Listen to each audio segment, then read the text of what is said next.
नमस्कार। आज हम गीता की 29वां अध्याय पढ़ेंगे। आप लोग ध्यानपूर्वक सुनिए। व्याख्या। इस देही की कोई आश्चर्य की तरह जानता है। तात्पर्य वह है कि जैसे दूसरी चीजें देखने, सुनने, पढ़ने और जानने में आती है, वैसे इस देही का जानना नहीं होता।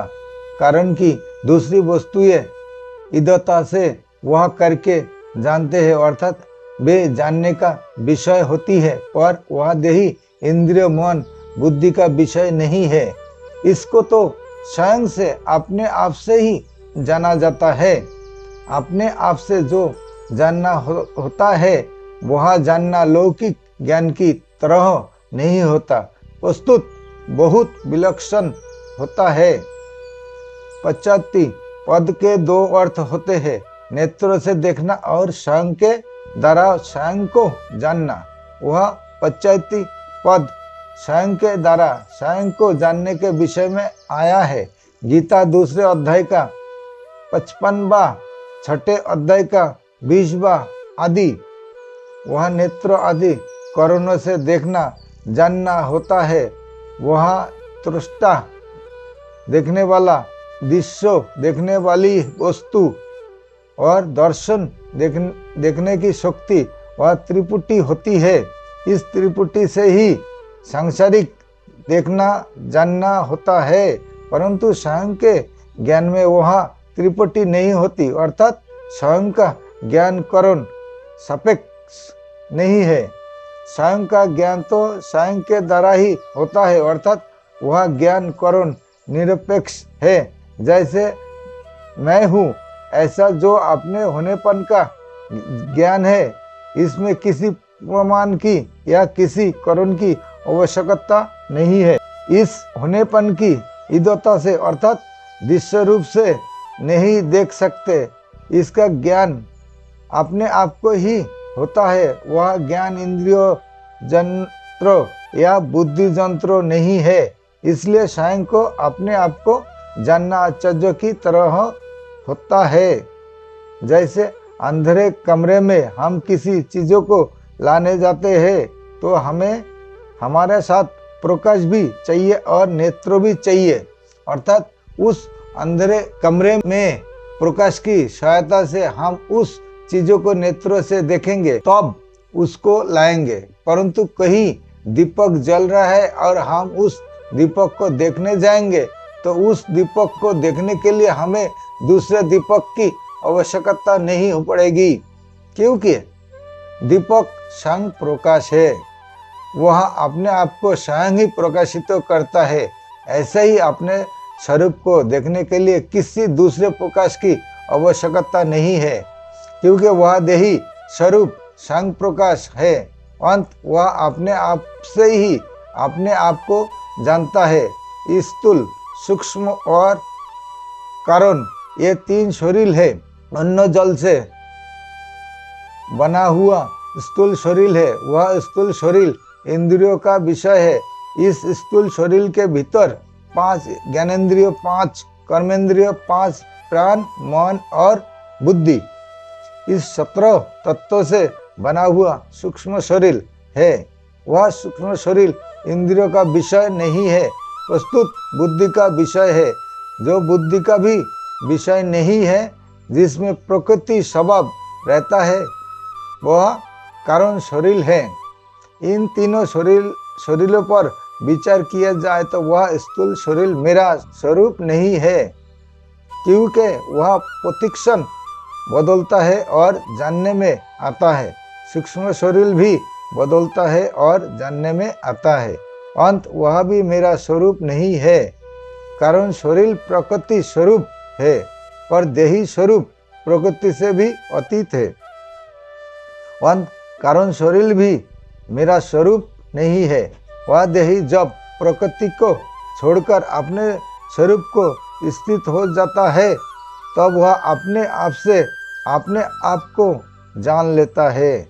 वह जानना सांसारिक वस्तुओं को जानने की अपेक्षा सर्वथा विलक्षण होता है। इसलिए इसको आश्चर्यवत पद्धति कहा गया है। वह भगवान ने कहा है कि आपका अनुभव करने वाला कोई एक ही होता है। कश्चित। और आगे 7वें अध्याय के 3 श्लोक में भी वही बात कही है कि कोई एक मनुष्य ही मेरे को तत्व से जानता है। कश्चिमा तत्त। इन पदों से ऐसा मालूम होता है कि इस अविनाशी तत्व को जानना बड़ा कठिन है, दुर्लभ है, परंतु वास्तव में ऐसी बात नहीं है। इस तत्व को जानना कठिन नहीं है, दुर्लभ नहीं है। वस्तुत इस तत्व को सच्चे हृदय से जानने वाले की इस तरह लगने वाले की कमी है। वह कमी जानने की जिज्ञासा कम होने के कारण ही है। आश्चर्य बदोत्ति। ऐसे ही दूसरे पुरुष इस देही का आश्चर्य की तरह वर्णन करता है, क्योंकि वह तत्व वाणी का विषय नहीं है। जिससे वाणी भी प्रकाशित होती है, वह वाणी उसका वर्णन कैसे कर सकते हैं।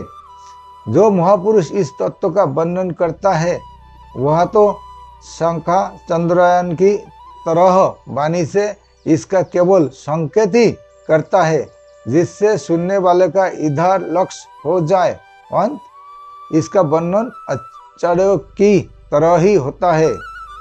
वह तो अन्य पद आया है, उसका तात्पर्य वह नहीं है कि जो जानने वाला है उससे वह करने वाला अन्य है, क्योंकि जो स्वयं जानेगा ही नहीं, वह वर्णन क्या करेगा।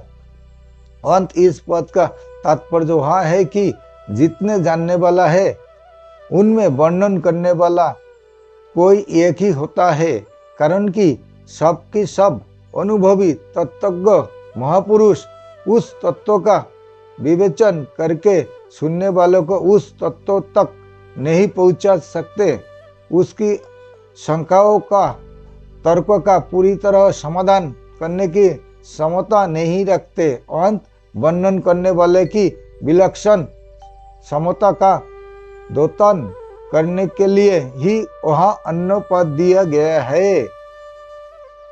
दूसरा कोई इस देही का आश्चर्य की तरह सुनता है, तात्पर्य है कि सुनने वाला शास्त्रों की लोकांतरों की जितनी बातें सुनता आया है, उन सब बातों से इस देही की बात विलक्षण मालूम देती है। कारण कि दूसरा जो कुछ सुना है वह सब का सब इंद्रिया, मन, बुद्धि आदि का विषय है, परंतु वह देही इंद्रिय आदि का विषय नहीं है। वस्तुत वह इंद्रिय आदि के विषय को प्रकाशित तो करता है। अंत इस देही की विलक्षण वह बात वह आश्चर्य की तरह सुनता है। अन्य पद देने का तात्पर्य है कि जानने वाला और कहने वाला, इन दोनों से सुनने वाला तत्व का जिज्ञासु अलग है। इसको सुन करके भी कोई नहीं सुनता। इसका तात्पर्य वह नहीं है कि उससे सुन लिया तो अब वह जानेगा ही नहीं। इसका तात्पर्य वह है कि केवल सुन करके सुनने मात्र से इसको कोई भी नहीं जान सकता। सुनने के बाद जब वह स्वयं उसमें स्थित होगा, तब वह अपने आप से ही अपने आप को जानेगा। वह कोई कहे कि शास्त्र और गुरुजनों से नुकसान ज्ञान तो होता ही है, फिर वह सुन करके भी कोई नहीं जानता, ऐसा कैसे कहा गया है। इस विषय पर थोड़ी गंभीरता से विचार करके देखे कि शास्त्र पर श्रद्धा स्वयं शास्त्रों नहीं कराते और गुरुजनों पर श्रद्धा स्वयं गुरुजन नहीं कराते, किंतु साधन स्वयं ही शास्त्र और गुरु पर श्रद्धा विश्वास करता है, स्वयं ही उनके मुख सम्मुख होता है।